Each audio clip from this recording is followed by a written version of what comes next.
Perfecto. Sa- Son las 18:25. Doctora Paulina Mesa, ¿usted tiene imágenes para proyectar? Sí, tengo. Vamos a darle la posibilidad que las comparta. Entonces, Genial, a ver un segundito. Vamos a hacer ya muchas la gracias. prueba. Ujú. Graciela, ¿podés pasarle por favor a la doctora Mesa? Ah, bien, ahí ya tiene para la posibilidad de compartir pantalla. Sí.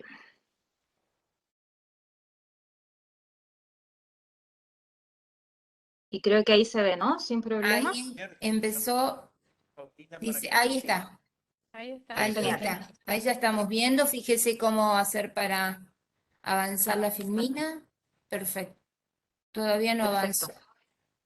¿Ahí? ¿Avanzó? Ahí avanzó. Ahí Ahí está. avanzó. Genial. Bien, Perfecto. ahora sí puede minimizar. Perfecto. Doctora Sierra y doctor Retegui, ¿ustedes van a tener imágenes? ¿Van a compartir imágenes? La Hola, doctora- Lina. Yo sí voy a Hola.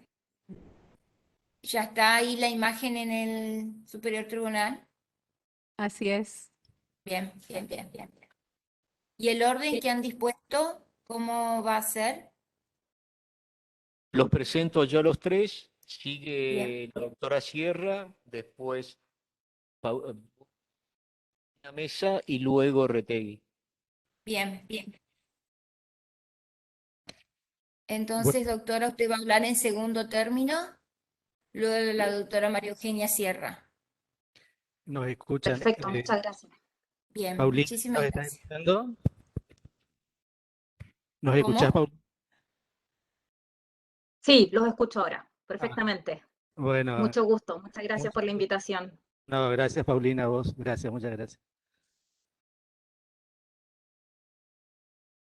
Bien.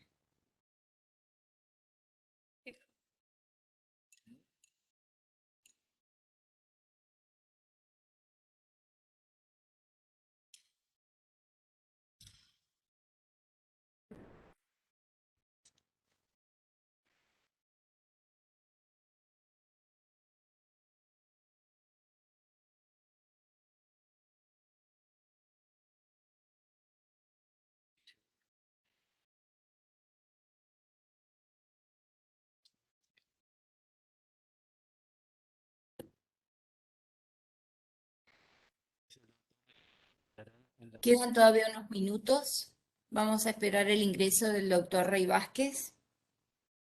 Muy bien.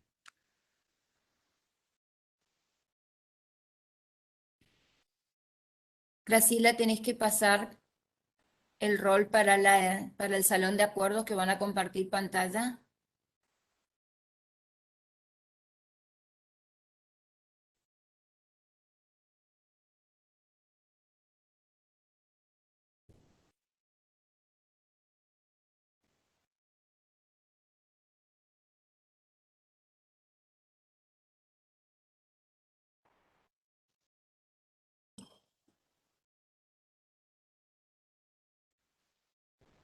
Decirle que si quiere.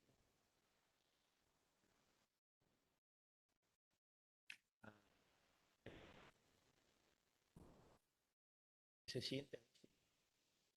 A todas las charlas hay que invitarla, estudia abogacía.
Buenas tardes, doctor Rey Vázquez, ¿me escucha? ¿Qué tal? Ya lo Sí, estamos viendo. sí, sí. Perfecto. Bueno, el salón de acuerdo está con alguna dificultad en el ancho de banda. Ah, Se va la imagen, doctor Seman, no sé si me escuchan en el salón de acuerdos.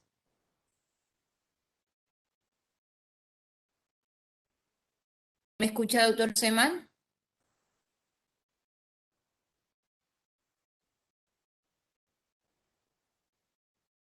¿Salón de acuerdos, me escuchan?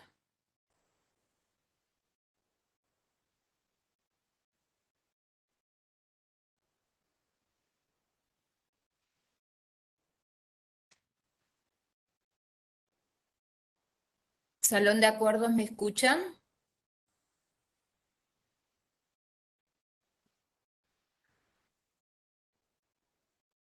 se lo ve.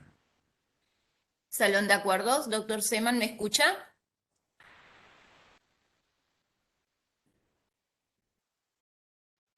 Hola. Sí, doctor, ya se encuentra el doctor Rey Vázquez también en la plataforma y son las Bueno, 18:32 para dar inicio.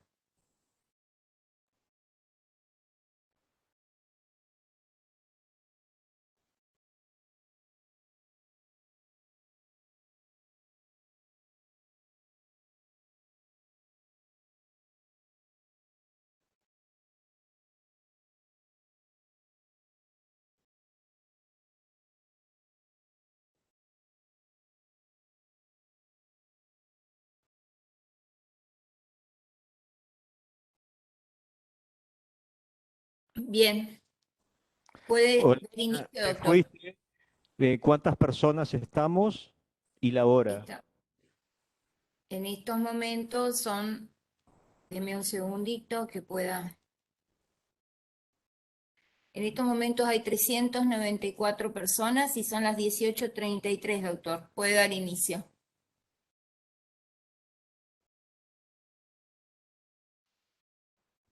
Evidentemente está un problema de conexión en el salón de acuerdos. No solamente que se va la imagen, sino también se va la voz. ¿Me escuchan? Ahora sí. Sí, estamos teniendo problemas Estamos teniendo problemas en la región con internet, Ah, así bien. que vamos a tener paciencia. Si se corta, esperamos porque va y vuelve. Sí, Bueno, sí. ¿cuántas personas estamos? 413 personas, doctor. Bueno, y es la hora indicada. Sí. Comenzamos con la charla del día de hoy sobre el nuevo Código Procesal Civil y Comercial, estando presente el presidente del Superior Tribunal, el doctor Luis Rey Vázquez. Muy buenas tardes. También el doctor Fernando Augusto Nis, que también es miembro de la comisión, nos acompaña hoy. Y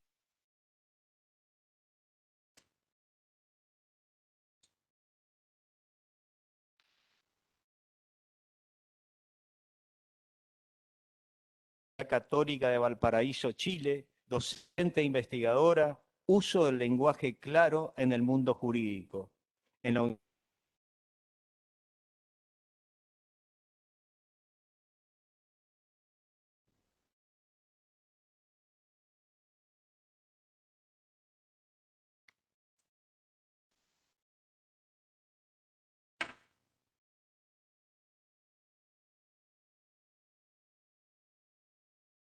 Doctor, no lo estamos escuchando. No sé si usted me escucha. Doctor Seman. Bueno, Ah, no lo hemos, ahí no lo volvió. hemos hecho. Sí, Bueno, vamos a escuchar hoy como invitada especial a Paulina Mesa, magíster en lingüística, doctora en lingüística, es de la Universidad Pontificia Católica de Valparaíso, Chile, docente e investigadora y uso del lenguaje claro en el mundo jurídico, en la Universidad La Serena y su estudio en Fondesit. También nos acompañan hoy para hablar de lenguaje claro y sencillo, la doctora María Eugenia Sierra, presidente de la Cámara Civil y Comercial de la primera circunscripción judicial de la provincia, y el doctor Retegui, juez de la Sala 1 de la Cámara Civil y Comercial de la Primera Circunscripción Judicial con asiento en la ciudad de Corrientes. Así que, doctora María Eugenia Sierra. Muy buenas tardes. Gracias, doctor, por la presentación y por la invitación. Gracias a la doctora Montórfano por la organización de este ciclo de charlas. Aprovecho para saludar a nuestra invitada, la doctora Paulina Mesa. Buenas tardes.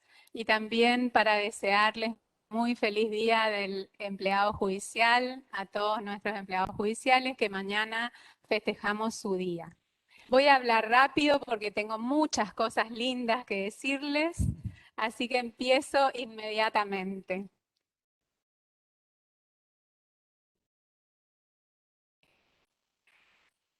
En la agenda de hoy voy a hablar del lenguaje claro en el Código Procesal recientemente sancionado y que entra en vigencia el 1 de diciembre.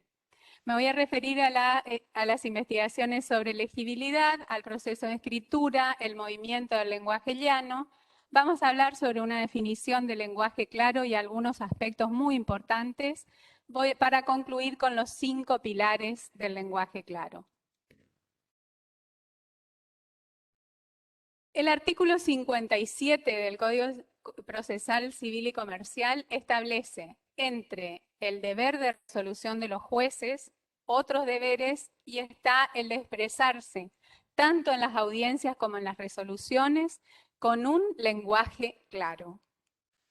¿Qué cambia? ¿Qué cambia con este artículo que no estaba en el código anterior, el decreto ley 14/2000?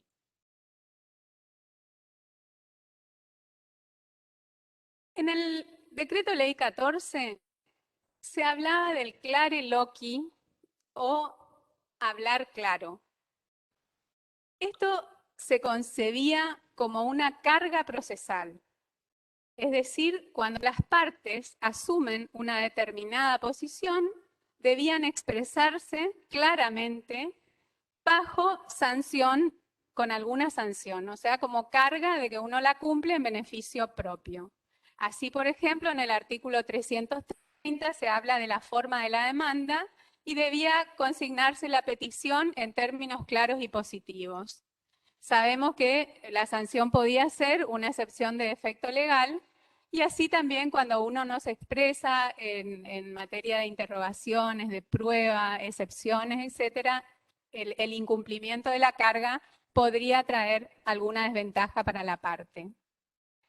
En la concepción, los procesalistas fueron afinando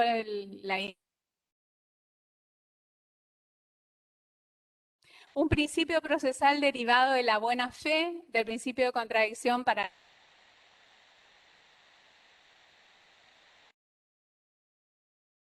que tenía un imperativo constitucional respetando el deber de fundamentar la sentencia. Este deber del juez de fundar las sentencias también combate lo que se ven las características del lenguaje jurídico, como son la ambigüedad, la vaguedad, la textura abierta, que tomaron tanto relieve con el libro de Carrió.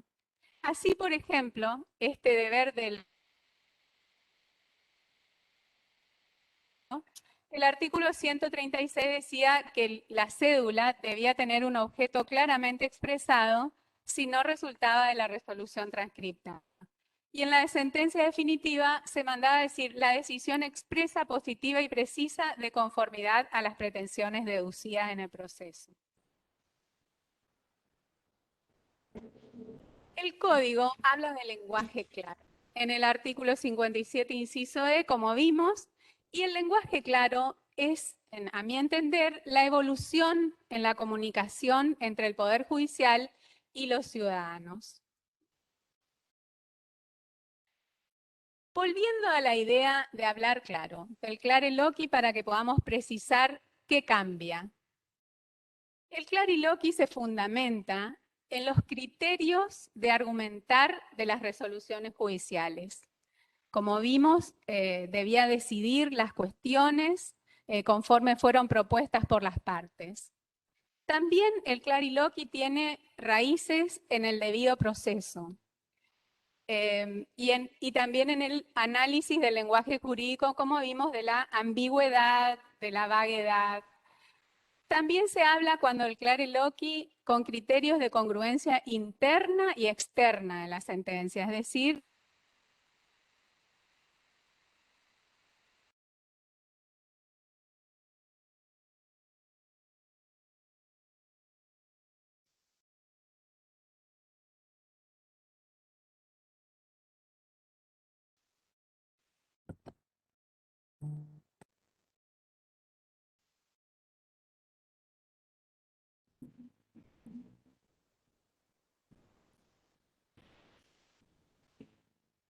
a estos criterios de fundamentación, de debido proceso, de análisis del Doctora, lenguaje. doctora, se ha cortado casi más de un minuto.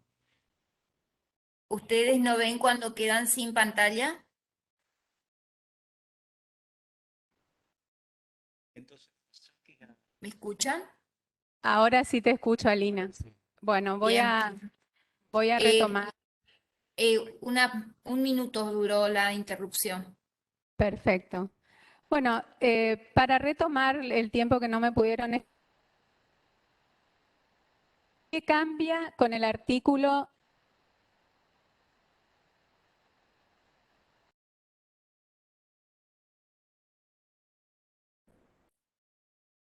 Estamos teniendo muchas interrupciones. ¿Me escucha, doctora?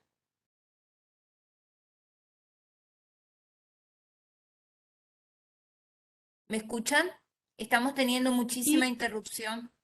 lo que quiero desarrollar, si me permite la conexión, es que en el decreto ley 14, cuando hablábamos de hablar claro, o sea, del clareloqui, ese concepto involucraba unos requisitos de fundamentación de las resoluciones judiciales, que el clareloqui responde a la garantía del debido proceso, pero también tomaba en cuenta determinadas características de análisis del lenguaje jurídico,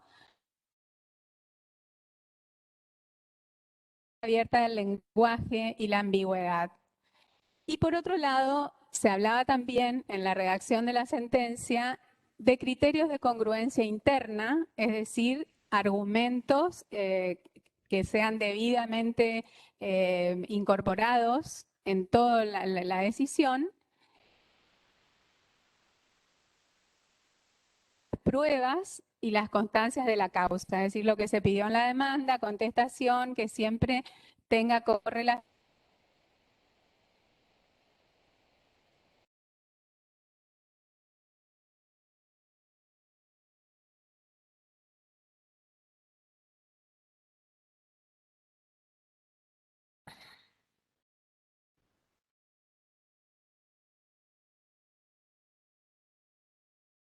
Estamos teniendo demasiadas interrupciones. Si les Así es. parece, vamos a pasar en todo caso a la exposición de la doctora Paulina Mesa y en todo caso vemos si podemos hacer algún cambio de internet. ¿Hay algún ingreso de internet, otro ingreso, perdón? Porque en todo caso se puede compartir datos de alguien que tenga en su celular.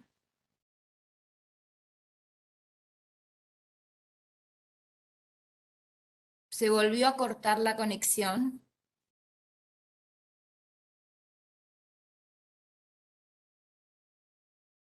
Graciela, ¿me podés averiguar quién está en el salón de acuerdos?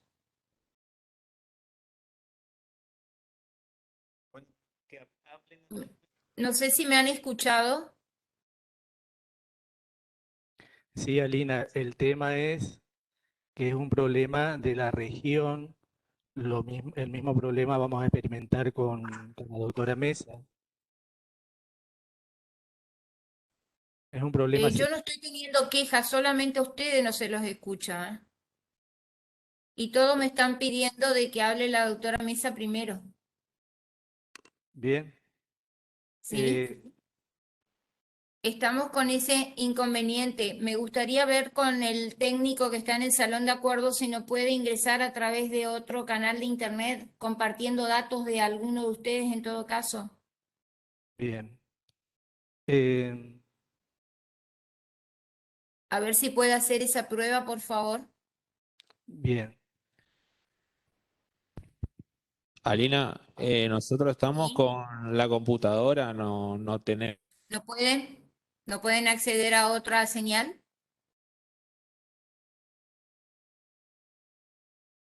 Se volvió a cortar. Se Bien. corta, se interrumpe demasiadas veces. Muy bien. Paulina, ¿nos escuchás? Perfectamente. Muy bien, Paulina. Estamos teniendo algún problema con internet, así que te pedimos mil disculpas. Tranquilo, no Eh, pasa nada. Muy bien, muy bien. Así que mientras solucionamos acá, vamos a dar paso a tu presentación. Eh, yo les quiero comentar que Paulina Mesa es profesora asociada, adjunta investigadora en la Universidad de La Serena, Chile. Es investigadora del Fondesit, perdón, que es algo así como eh,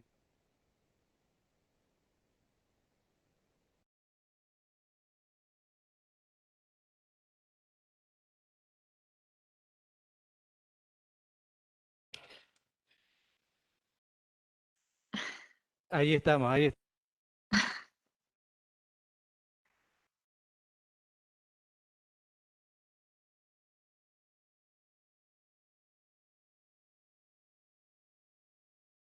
¿Nos escucha, doctora? Yo sí, los escucho. Bien.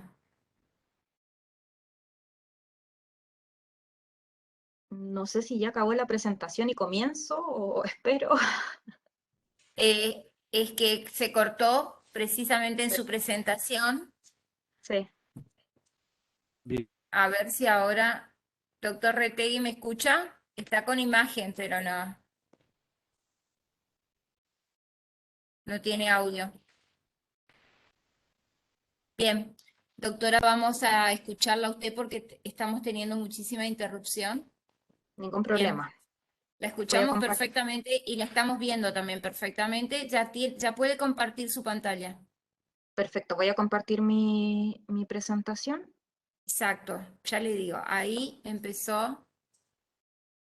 Ahí está. Lo voy a poner en tamaño Ya estamos. completo. ¿Ahí se ve Exacto, bien? ahí se está viendo, doctora. Perfecto. Perfecto, perfecto. Muchas gracias.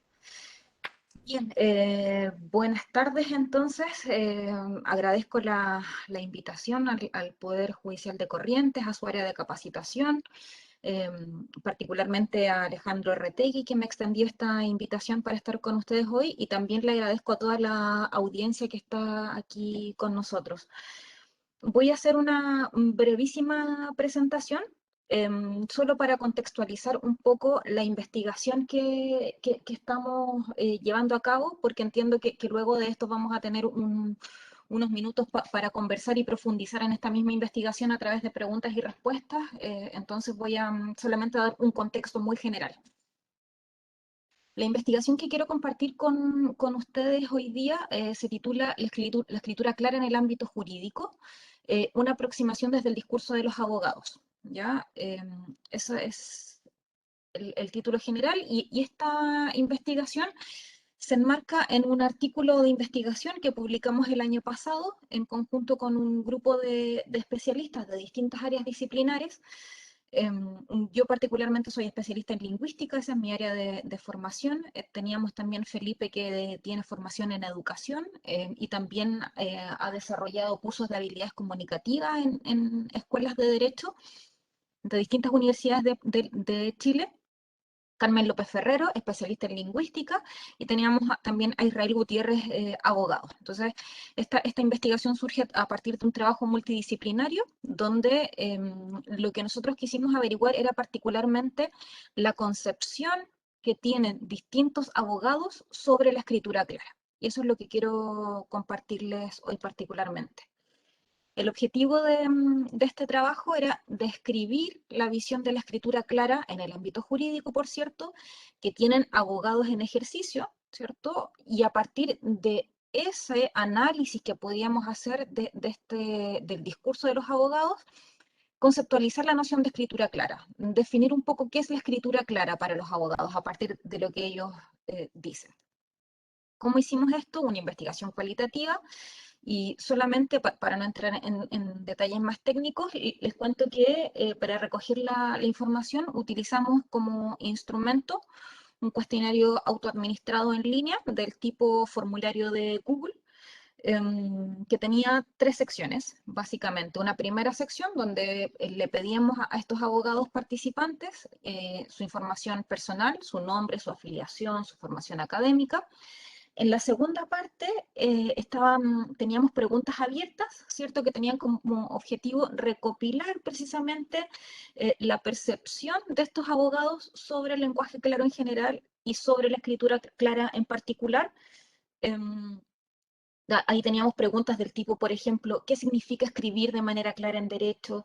¿Qué elementos se debieran considerar para escribir de manera clara en el ámbito jurídico? ¿Por qué? Cosas de ese tipo. Y una última parte donde lo único que le preguntábamos era si querían recibir o no los resultados de la investigación. Ese era el cuestionario. ¿Quiénes participaron en esta investigación? 18 entre abogadas y abogados en ejercicio, 14 abogados, 4 abogadas. 11 de ellos se desempeñaban en Chile y 7 en otros países, particularmente en Argentina, en Brasil y en España. También otras características de esta muestra es que muchos de ellos, 10 particularmente, 10 de los 18, ejercían docencia en universidades chilenas, otros 3 ejercen docencia en universidades españolas, 1 ejerce docencia en una universidad argentina y otro no ejerce docencia. 4, perdón, no ejercen docencia.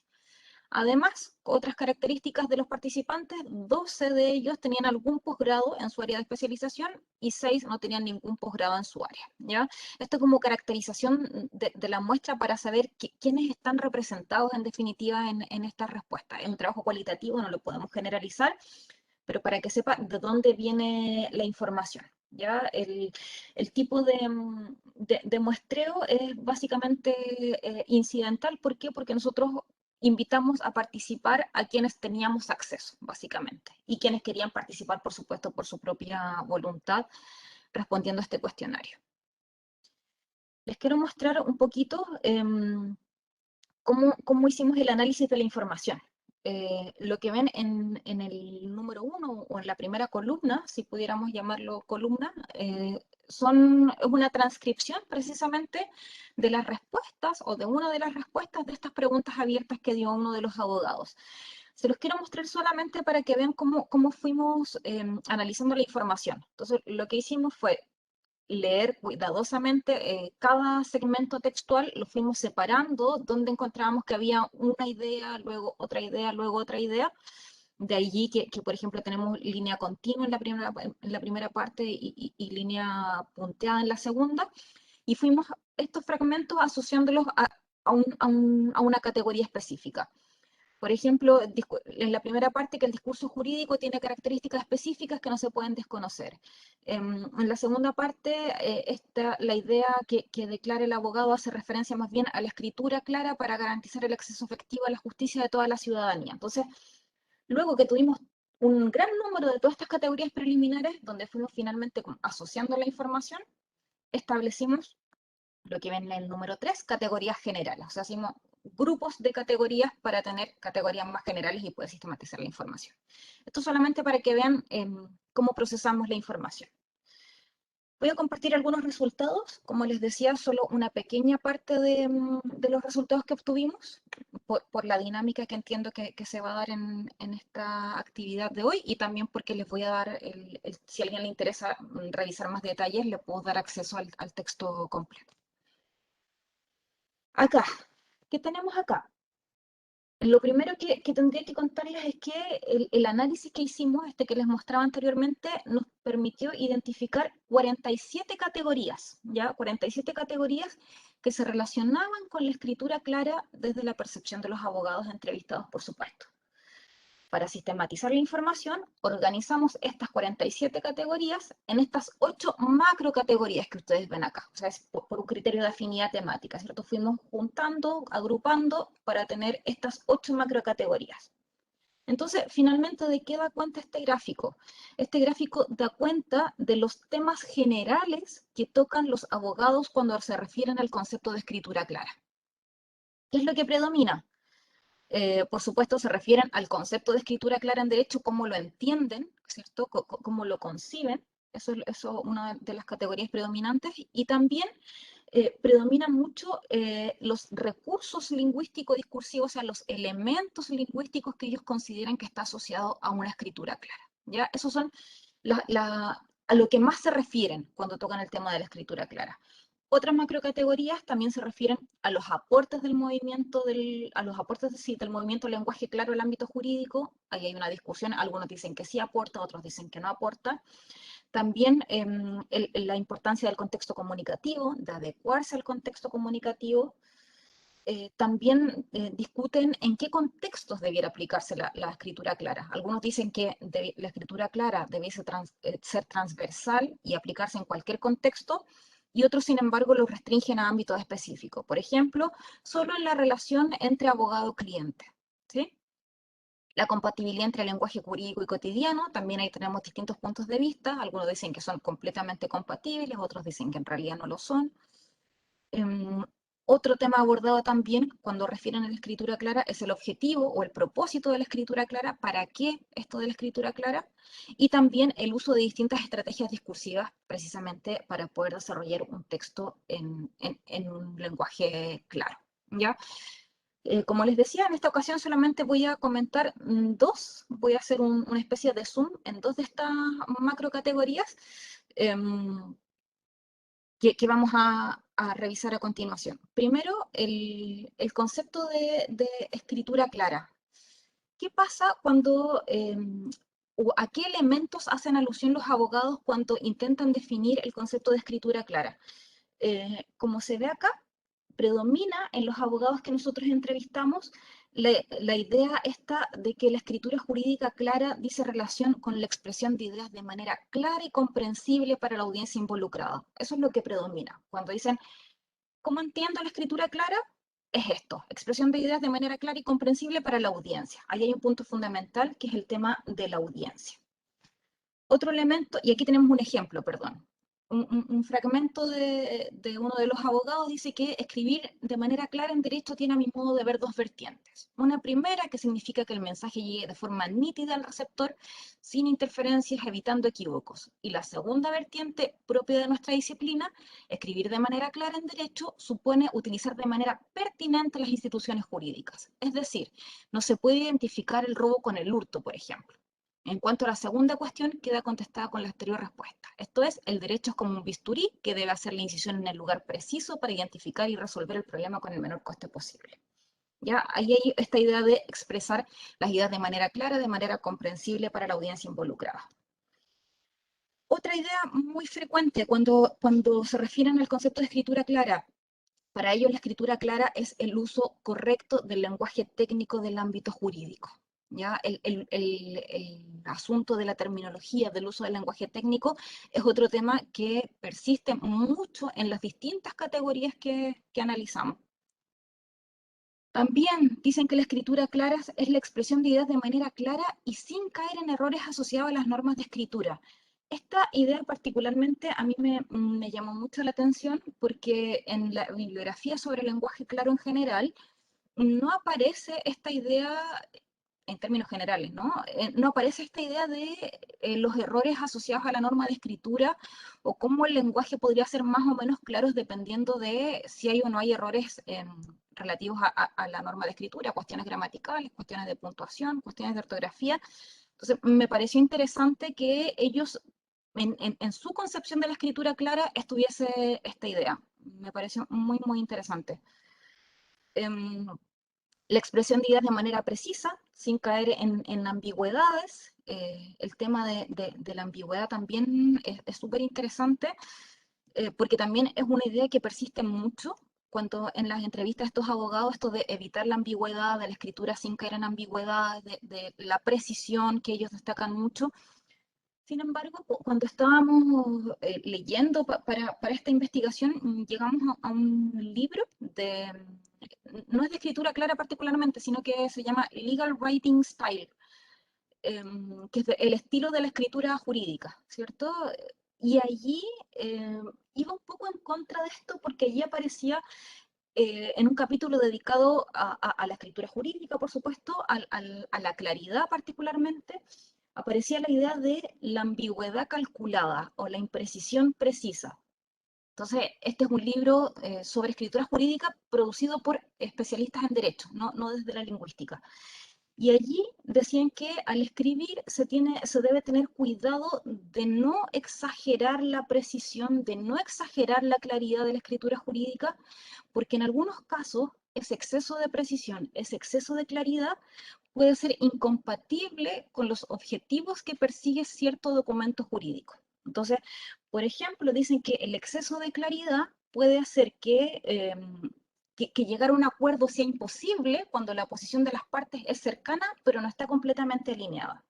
Entonces, ahí dan algunos ejemplos de casos como de cláusulas de contratos, por ejemplo, que son intencionalmente ambiguas, porque si no, no hubiese habido ningún acuerdo. Exceso de claridad hubiese matado el acuerdo. Entonces, me pareció interesante tener estas dos miradas. Por un lado, los abogados que nosotros entrevistamos, persiste esta idea de no caer en ambigüedades, pero también nos encontramos con bibliografía que por otro lado dice, en realidad el exceso de claridad tampoco es tan bueno y un uso estratégico de la ambigüedad en algunos casos puede favorecer la producción de los textos jurídicos, que es un punto que por supuesto podemos discutir porque están los dos polos, ¿no? ¿Qué más? Acá nos cambiamos de categoría, estábamos acá en el concepto de escritura clara y ahora vamos a hacer el zoom acá. ¿Qué dicen los abogados cuando se refieren a los rasgos lingüísticos discursivos propios de la escritura clara? Y acá lo que predomina claramente, según las afirmaciones de nuestros participantes, es que los elementos lingüísticos discursivos que no se tienen que perder de vista a la hora de producir un escrito claro en el ámbito jurídico el más relevante para ellos es el uso del lenguaje técnico de manera precisa, el uso del lenguaje técnico jurídico de manera precisa. Yo les decía que esto se repetía mucho, el tema del uso del lenguaje técnico, y aquí aparece nuevamente. Cuando se destacan los rasgos propios de la escritura clara, ellos dicen, lo que predomina acá, uso de la terminología de manera precisa. Entonces, aquí hay se evidencia una preocupación importante en los entrevistados por mantener este carácter especializado, ¿cierto?, de su disciplina, del discurso de su disciplina a través de este rasgo lingüístico específico. ¿Qué otros elementos aparecen? El uso del lenguaje técnico, ya lo decía, las explicaciones mediante un lenguaje de uso frecuente conocido por la audiencia, aplicación de normas gramaticales en la producción del texto vuelve a aparecer, el uso del lenguaje técnico pero sin simplificarlo, ¿cierto? Aplicación de una estructura lógica y coherente, aparecen distintos rasgos asociados a la escritura clara. Aquí tenemos un ejemplito que tiene que ver precisamente con el uso del lenguaje técnico que da cuenta de eso. ¿Y por qué dice que la precisión conceptual es importante? Porque se evitan interpretaciones discordantes en relación con un mismo tema. Ahí tenemos un ejemplo. Acá también, por ejemplo, vemos que en algunos casos ellos consideran que el movimiento del lenguaje claro no es un aporte. ¿Por qué? Porque precisamente se mal utiliza y vulgariza la terminología técnica. Y de hecho hacen una analogía y dice, en otras áreas de la ciencia, particularmente en la ciencia exacta, nadie cuestiona el abismo entre el lenguaje técnico y la comprensión por parte del sujeto pasivo de la relación comunicacional, por ejemplo, la relación médico-paciente. Entonces, también hay un deseo de mantener esta terminología precisa del ámbito. ¿Qué tenemos acá? Entonces, a partir de todas estas categorías que recogimos sobre la escritura clara, sobre las características, los rasgos, etc., lo que hicimos nosotros fue sistematizarlas, ¿ya? Entonces, y encontramos distintos elementos que podríamos agrupar que están acá. Si bien, por supuesto que toda la información que nos entregaron los abogados fue valiosísima para entender cómo se concibe la escritura clara dentro de la disciplina, ¿cierto? Sin embargo, nosotros advertimos algunos aspectos que podríamos considerar discutibles. Por ejemplo, algunos de ellos decían que el objetivo de la escritura clara era garantizar el acceso efectivo a la justicia de toda la ciudadanía. Nosotros creemos que esto puede ser un poco cuestionable porque supone asegurar un resultado que excede los límites de la escritura clara. Nosotros podemos propiciar, ¿cierto? Procurar la mayor claridad posible, pero en ningún caso asegurar o garantizar el acceso efectivo a la justicia. ¿Qué otro elemento nos causó dudas o nos pareció cuestionable? Que algunos de ellos planteaban como característica de la escritura clara el uso de argumento, aplicación y conclusión persuasiva para convencer al receptor. ¿Por qué nos pareció cuestionable este elemento? Porque claro, estas son características más bien o atributos de algunos géneros, de algunos textos, pero no de la escritura clara propiamente tal. Entonces, tras esta selección que hicimos, tras esta limpieza, lo que hicimos fue proponer una definición de escritura clara en el ámbito jurídico. Después de que desglosamos toda esta información, agrupamos, seleccionamos, entonces hicimos esta definición de escritura clara en el ámbito jurídico. ¿Cómo la definimos? A partir, por cierto, de la información que tomamos de los abogados, pero también de esta selección que hicimos nosotros, como el proceso de construcción de discursos jurídicos orientado a propiciar la inteligibilidad de las diversas instituciones o figuras del derecho, tales como las sentencias, la ley, los contratos, etcétera, a fin de ofrecer o robustecer la seguridad en el ámbito jurídico. Los atributos de este tipo de escritura, ordenados de lo general a lo particular, son una estructura textual lógica y coherente, la expresión de ideas de manera organizada mediante un lenguaje simple o de uso frecuente, la precisión, que tenía que ver con la ausencia de ambigüedades, el uso de terminología técnica precisa del ámbito jurídico, el uso de estructuras gramaticales correctas y legibles, la inexistencia de errores asociados a la norma de escritura, esto era esto que comentábamos anteriormente. Además, en la escritura jurídica clara, el mensaje debe ser comprensible para todos los participantes de la situación comunicativa de carácter jurídico. Logro que está subordinado a una definición clara del tema y del propósito que se desea alcanzar con el texto, así como también a la consideración del campo jurídico mismo. Esta misma definición, lo que hicimos fue graficarla. A algunas personas les queda más fácil leer, a otros mirar un gráfico, así que básicamente lo que hicimos fue exactamente lo mismo, pero acá está graficado. ¿Cuál es la finalidad de la escritura clara? Y acá están los propósitos, las consideraciones de la situación comunicativa jurídica, a quién beneficia, acá abajo están cuáles son los atributos específicos. Acá, por ejemplo, en precisión, ¿qué se entiende por precisión? Entonces, lo que hicimos fue graficar. Para cerrar, entonces, algunas reflexiones simplemente, el rol fundamental que tiene el lenguaje jurídico, y aquí hay una cita que así lo evidencia, que la ley no existiría sin el lenguaje. La legislación no se limita solo a describir la ley, sino que más bien la crea. Por lo tanto, el significado de la regla o de la ley es el significado del lenguaje. Entonces, esto evidencia el rol claro que tiene, el rol fundamental que tiene el lenguaje claro para que el significado de la ley o de la regla que se transmite sea comprensible. Creo que hay muchísimas propuestas que contribuyen, que aportan a la formación lingüística de los operadores jurídicos. Todas estas sesiones que están organizando ustedes van en esa dirección. Sin embargo, también creo que debe haber un equilibrio entre la formación lingüística de los abogados o de los miembros de la comunidad jurídica y también la formación jurídica de los ciudadanos. Pongo como ejemplo el caso de Chile, por ejemplo, que recientemente se ha quitado la educación cívica de la educación secundaria. Creo que eso precisamente va en contra de lo que deseamos, que es que no podemos recargarle toda la tarea a los abogados, a la comunidad jurídica, sino que también tiene que haber un equilibrio. Desde mi punto de vista, y esto como opinión personal, tiene que haber un espacio para el lenguaje claro. Se tiene que facilitar el acceso ciudadano a la justicia a través de distintos mecanismos. Por ejemplo, ya dije este tipo de actividades que están organizando ustedes, que aportan muchísimo, pero también en la formación de pregrado de los estudiantes, por ejemplo. de forma que sean capaces de comunicar sus ideas de forma clara y precisa, tengan estos conocimientos desde su formación universitaria y no tengan que reaprender una vez egresadas, ¿no?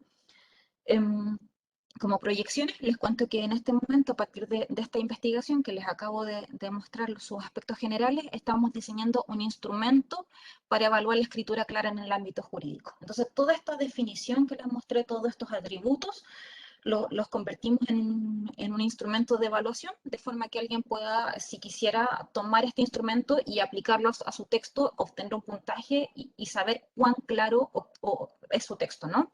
Esa es la idea, está en proceso, ya fue validado, estamos en el proceso final ya de publicación de este instrumento. Para finalizar, solamente les quiero dejar para compartir este código QR, si ustedes hacen una captura con su móvil, en este caso hacen una captura y los va a dirigir a la investigación completa que les presenté hoy. Los va a mandar directamente. Si no lo logran, no se preocupen, al final les voy a dejar mi correo si quisieran, si requirieran alguna información. De todas formas, les dejo aquí un minutito esto.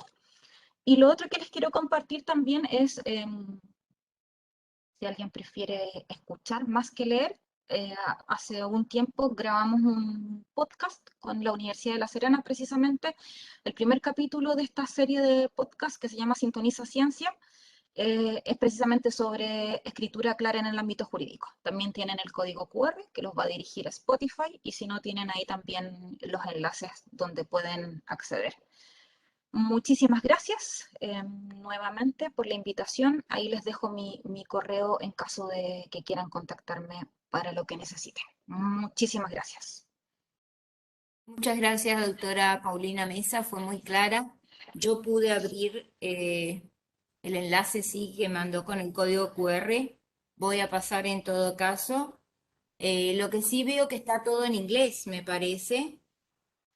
O hay que Sí, ingresar todavía a la página. no, ese artículo particularmente está publicado en inglés, entonces eso lo van a Bien, encontrar todo en bien. inglés. Sí, sí. El podcast también es en inglés, vamos a tener alguna No, dificultad. ese está en español. Bien, bien. Ese está en español. Bien. Bueno, muchísimas gracias. Voy a ver si puedo conectarme con el salón de acuerdo donde estaban los integrantes del Ateneo de Lenguaje Claro. Ahí estoy viendo. Doctor Seman, ¿me escucha? Sí, perfecto. ¿Cómo me escuchás? Sí, no lo estoy viendo todavía, doctor. Hola, ¿qué tal? ¿Me escuchás? Ahí estoy viendo que está a través de Mirta Allende pero no lo estoy viendo, sí lo escucho, doctor. Y veo Bueno, que está conectado al salón de acuerdos también, pero doctor no. Retegui va a hacer unas preguntas. El doctor Retegui hará algunas preguntas. Bien, perfecto. El salón de acuerdos también está conectado, y está haciendo un acople.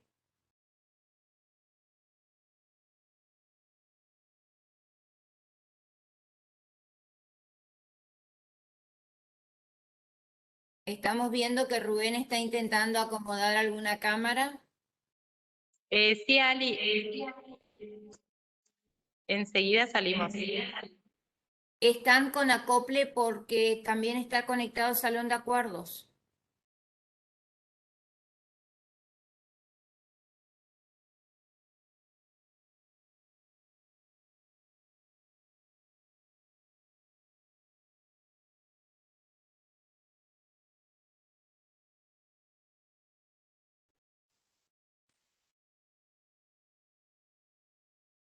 Allí los estoy viendo.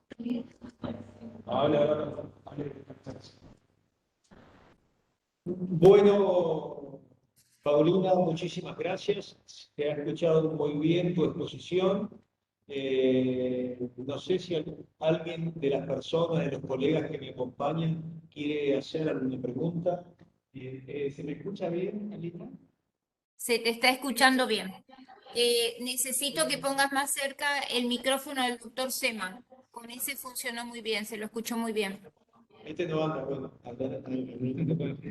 te pedimos disculpas, Paulina, todos los que han escuchado tu presentación, me han llegado los mensajes, ha sido excelente. te agradecemos enormemente tu generosidad hacia nosotros y quería hacer algunas preguntas sobre el trabajo que ya lo hemos leído y por ahí podríamos servir para profundizar algunos de los conceptos que nos has compartido con nosotros. Muchas gracias. Bien, uno de los puntos centrales del lenguaje claro es hablarle al destinatario, pensar en el destinatario, ¿verdad? Sí. Ahora, ¿qué pasa cuando esos destinatarios, esos públicos, son distintos? Tenemos que hacer una adecuación a cada uno de los auditorios que estamos enfrentando. Sí, ahí hay varias, voy a responder sobre la base de la investigación, pero también sobre la base de lo que yo creo.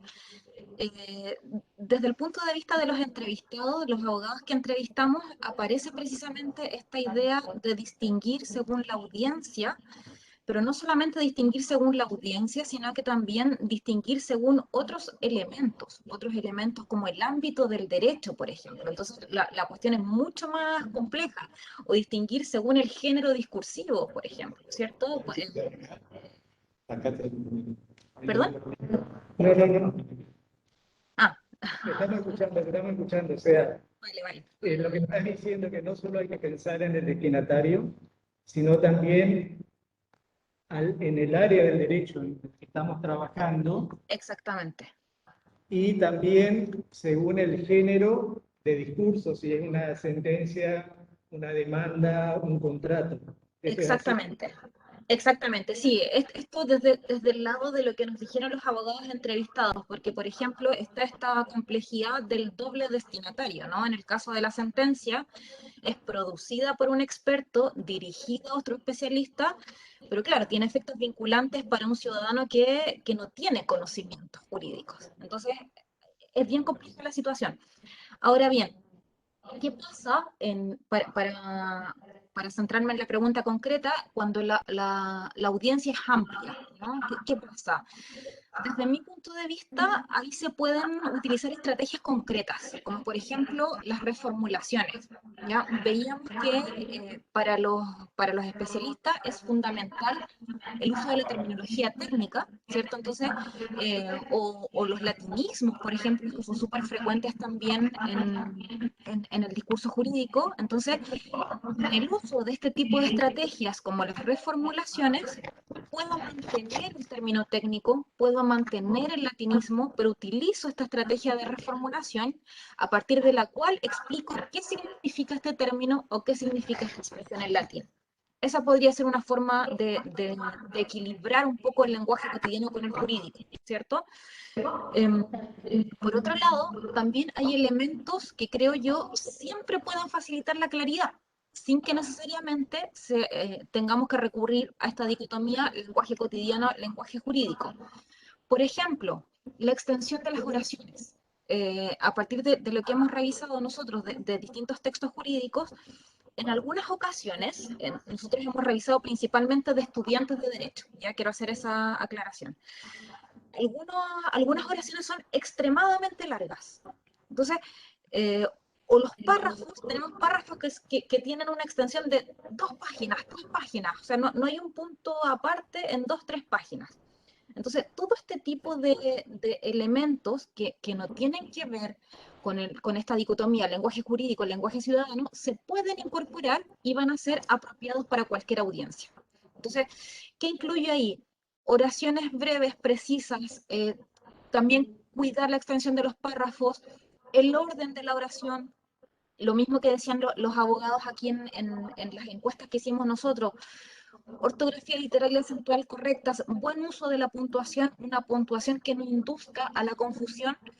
Todos estos elementos no afectan para nada el carácter especializado del discurso jurídico y sin duda facilitan la comprensión para cualquier audiencia.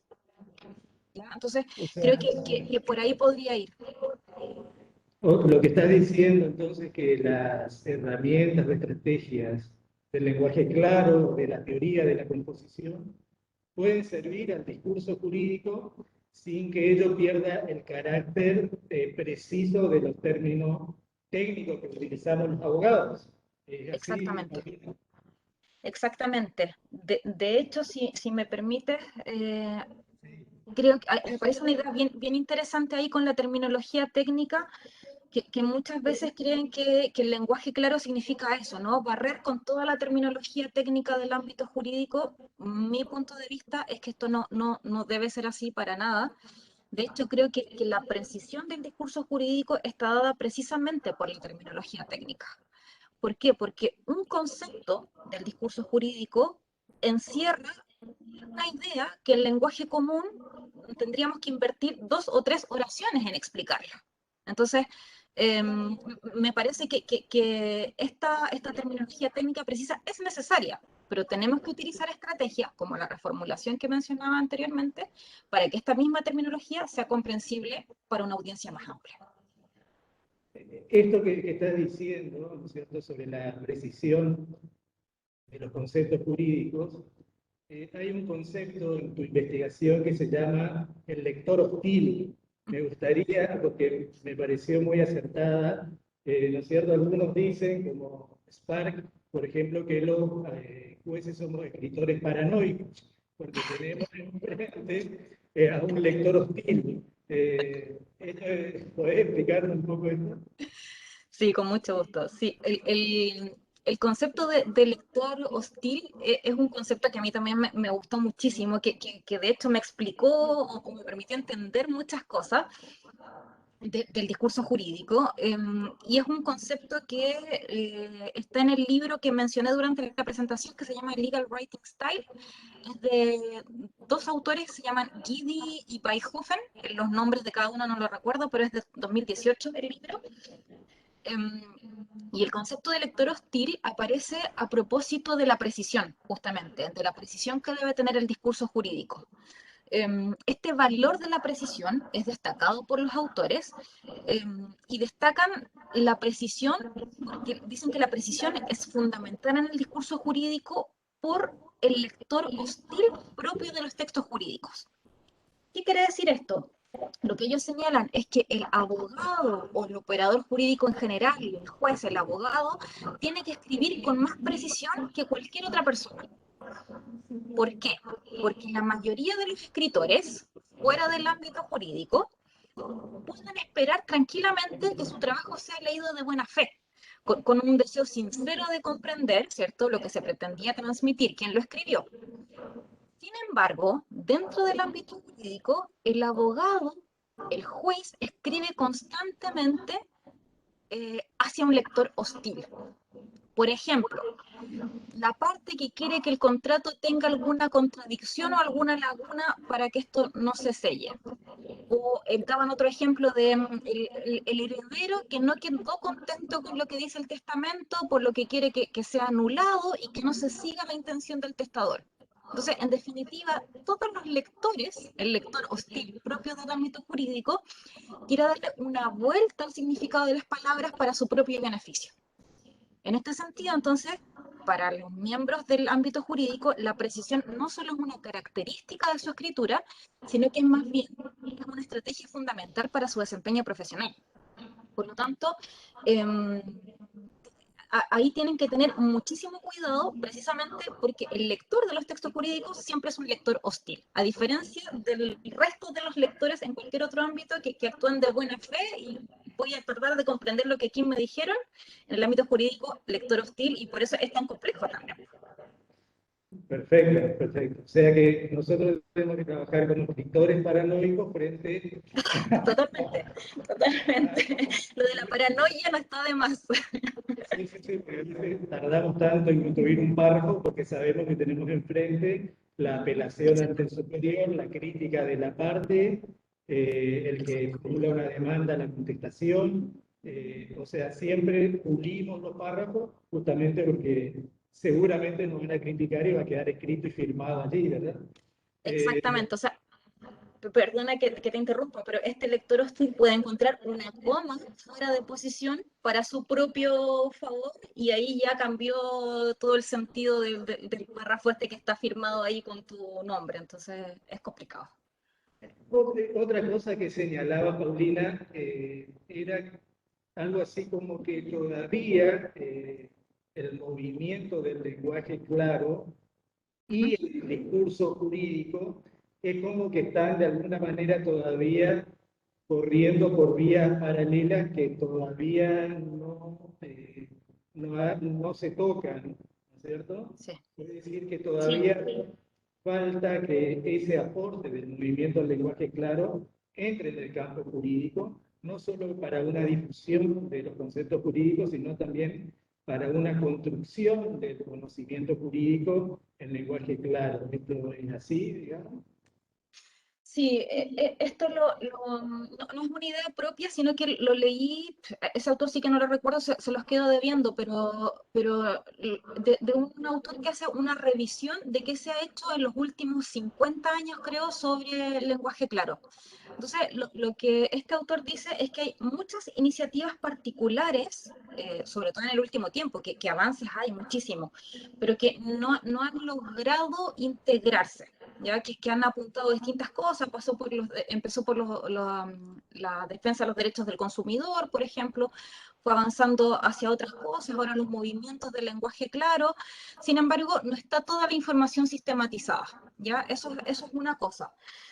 Otra cosa importante también en este punto es que, y esto sí es mío, no es del autor que les debo el apellido, lo que yo creo es que también hace falta un trabajo mucho más multidisciplinario. Yo sé que hay iniciativas súper importantes, pero desde mi punto de vista, el trabajo sobre el lenguaje claro del ámbito jurídico no lo puede hacer exclusivamente un lingüista. Llegar con su mirada normativa y decir, mira, desde así voy a escribir desde ahora en adelante porque yo como experto en lingüística lo digo. Creo que eso es imposible, porque si yo llegara a hacer algo así, no tengo ningún conocimiento del ámbito jurídico para hacerlo.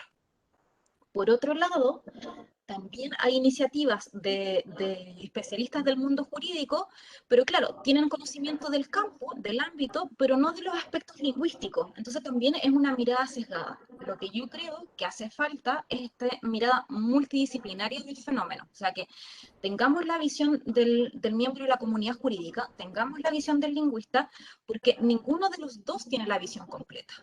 Si hacemos trabajos multidisciplinarios en equipo multidisciplinario, probablemente vamos a poder avanzar mucho más rápido que si cada uno hace estos trabajos por separado con su visión parcial del fenómeno. Ahora, vos sos lingüista y decís que no estás vendiendo bien tu doctorado en el sentido de que entiendo que solo los lingüistas no, solo los abogados no, digamos, tendríamos que trabajar de una manera conjunta, ¿verdad? Para ir descubriendo ese punto de contacto entre todas las recomendaciones del lenguaje claro y toda la mirada de una lingüista. Ahora, ¿cómo llegaste al mundo jurídico entonces, desde la lingüista al mundo jurídico? Porque vemos que ya nos estás conociendo bastante bien. Sí, ahí hay varios hitos que confluyen en este trabajo en el ámbito jurídico. Lo primero, una cuestión que a mí siempre me atrajo el uso particular del lenguaje que se hace en el ámbito jurídico, pero por una cuestión de forma, absolutamente. ¿Ya? Estas fórmulas que para mí, desde la lejanía en ese momento, ahora conozco un poquito más, sonaban tan pomposas, tan elegantes, tan esto de que en este acto vengo a deducir demanda o ruego a vuestra señoría, me atraía cómo sonaba, cómo se leía, ¿ya? Eso es lo primero. O el uso particular de algunos marcadores discursivos que son casi exclusivos del ámbito jurídico, como el mayor abundamiento, sin perjuicio del anterior, o incluso modos y tiempos verbales que son casi exclusivos del derecho, como si procediere, si hubiera ocasión, difícilmente los encontramos fuera de este ámbito. El uso de las expresiones en latín, que a mí me apasiona también. Entonces, ahí había una cosa. Después, por cosas de la vida, me invitaron a participar en un proyecto de la Pontificia Universidad Católica Valparaíso, donde precisamente ellos estaban comenzando con un proyecto de introducir habilidades comunicativas en la Escuela de Derecho. Y era un proyecto bien innovador porque no era su curso, sino que era una línea completa dentro de la malla curricular, donde los estudiantes se formaban en producción de textos, en expresión oral, en argumentación, etcétera, en comprensión también. Entonces ahí llegué a trabajar a ese proyecto durante varios años. Después, cuando me vine a La Serena, también me invitaron a escuelas de derecho a seguir en la misma línea de habilidades comunicativas. Entonces, claro, yo hasta ese momento, cuando empecé en esto, tenía mi mirada de lingüista, pero desconocía la del campo, la del ámbito jurídico. Entonces, ahí me propuse ya investigar directamente sobre el discurso jurídico para tener evidencia empírica, para conocer de primera fuente cómo es la práctica de la escritura en derecho, y también, por otro lado, poder generar material didáctico apropiado, que no tuviera solo esta mirada lingüística, sino que no tenía en ese momento compañeros del ámbito jurídico como tengo ahora, pero al menos tener evidencia empírica que viniera del derecho para poder yo entender el campo y generar el material didáctico sobre la base de esa evidencia empírica. Entonces, como ven, son varios factores los que me llevaron a esto de primero hacer clases en derecho y a partir de eso ya ponerme a investigar en este campo que lo hago hasta ahora. Buenísimo, Paulina. Lamentamos un poco los inconvenientes para la charla. Desde ya estamos todos agradecidos al Poder Judicial de Corrientes, de la provincia de Corrientes, por tu generosidad primero, por tu claridad y por la sustancia de tu trabajo que estás realizando, y que realmente para nosotros es un placer poder escucharte y que compartas con nosotros tus investigaciones. Ahí ya has brindado un link para que lo puedas ver, bajar, leer y bueno, iremos comentando. En este momento, Paulina, tenemos casi 700 personas conectadas escuchando tu charla. Esto demuestra el interés que ha concitado tu presentación y desde ya te invitamos a seguir conectada con el Ateneo del Lenguaje Claro acá en Corrientes.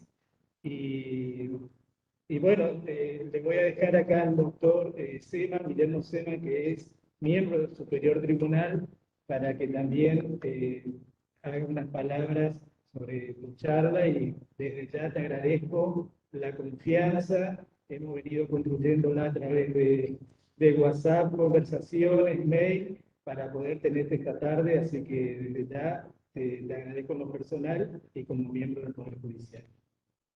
Muchísimas gracias. Para ir terminando, agradecemos la participación y la colaboración de la doctora Paulina Mesa en este ciclo de conferencias. Nosotros el 1 de diciembre te contamos, Paulina, que entra en vigencia un nuevo Código Procesal Civil y Comercial. Los códigos procesales en Corrientes son provinciales, no son nacionales. Acá tenemos un sistema federal, no es como ustedes en Chile que tienen un sistema unitario, el mismo código para todo el país. Cada provincia tiene su código. Y en ese contexto está esta temática del lenguaje claro y sencillo. Así que tu exposición muy sencilla para sino también somos vulnerables en este tema y superamos este tipo de obstáculos. ¿Se contó? Se lo escucha, doctor. Se escucha, se fue la imagen, pero se escucha.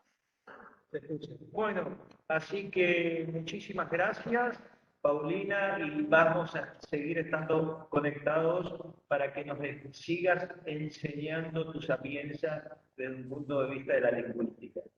Así que muchas gracias.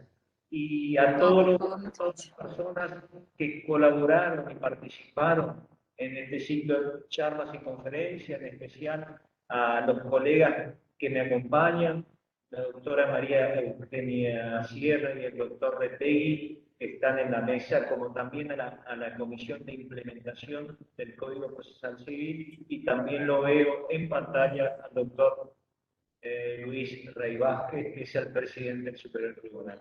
Muchísimas gracias y nos vemos en la próxima charla y tratando de el 29.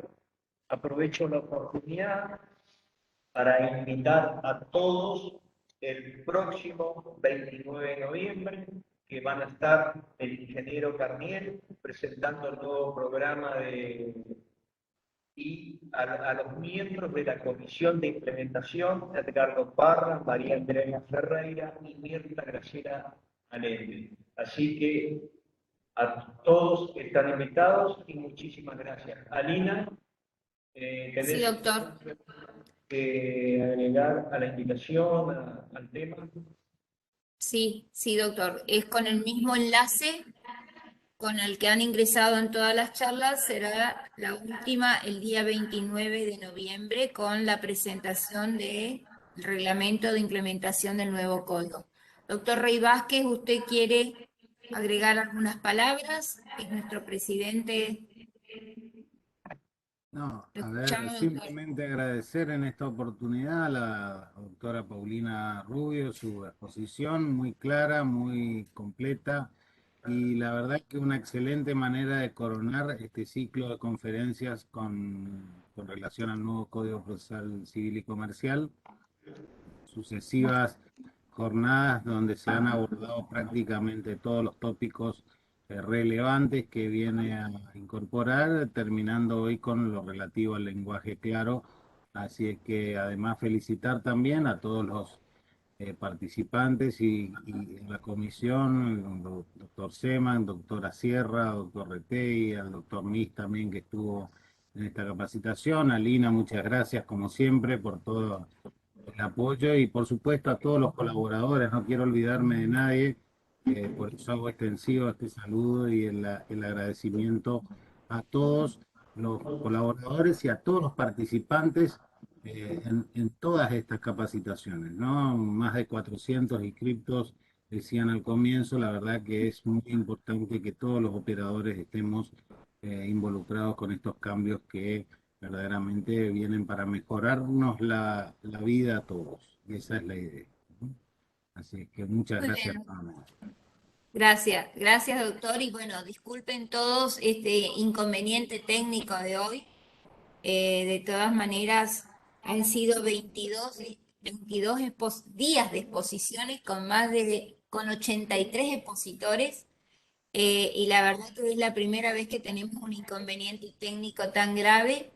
Así que bueno, muchísimas gracias, doctora Mesa. Quedamos con el compromiso de la doctora Sierra y del doctor Retegui, que los vamos a escuchar en otra oportunidad.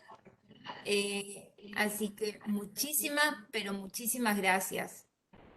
Vamos a solucionar el problema y vamos a fijar otra fecha.